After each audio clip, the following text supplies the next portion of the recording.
do you think there's such a fervor for that regulation? Is it just incumbents wanting to cement their position? Well, look, you're raising an important point, which is, and rightly, there's some suspicion, I think, among some people that, yeah, these companies want regulation because they want to lock out competition. And as you know, historically, sort of a central principle of tech culture has been open source. We want everything out there. Everybody's able to play with models and applications and create new products, and that's how innovation happens. Here, regulation starts looking like, well, maybe we start having closed systems, and the big frontier companies, the Microsofts, the Googles, the OpenAIs, Anthropics, that they're going to somehow lock us out.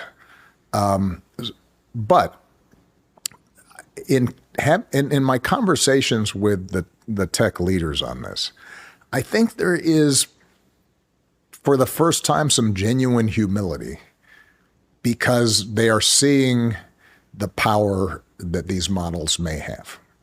I talked to one executive, and look, there's no shortage of hyperbole in the tech world, right?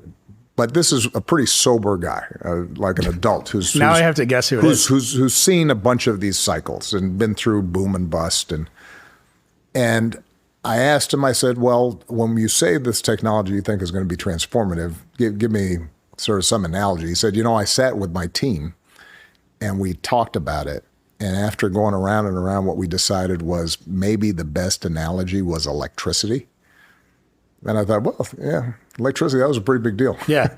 And if that's the case, I think what they recognize is that it's in their own commercial self-interest that there's not some big screw up on this.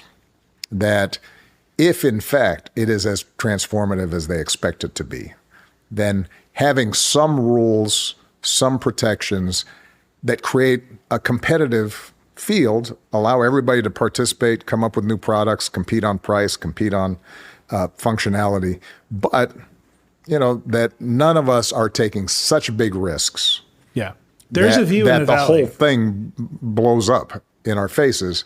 I do think that there is sincere concern that if we just have an unfettered race to the bottom, that this could end up choking off the goose that might be laying a bunch of golden eggs. There is the view in the valley, though, that any constraint on technology is bad. Yeah, and I disagree any with that. caution, any principle where you might slow down is the enemy of progress, and the net good is better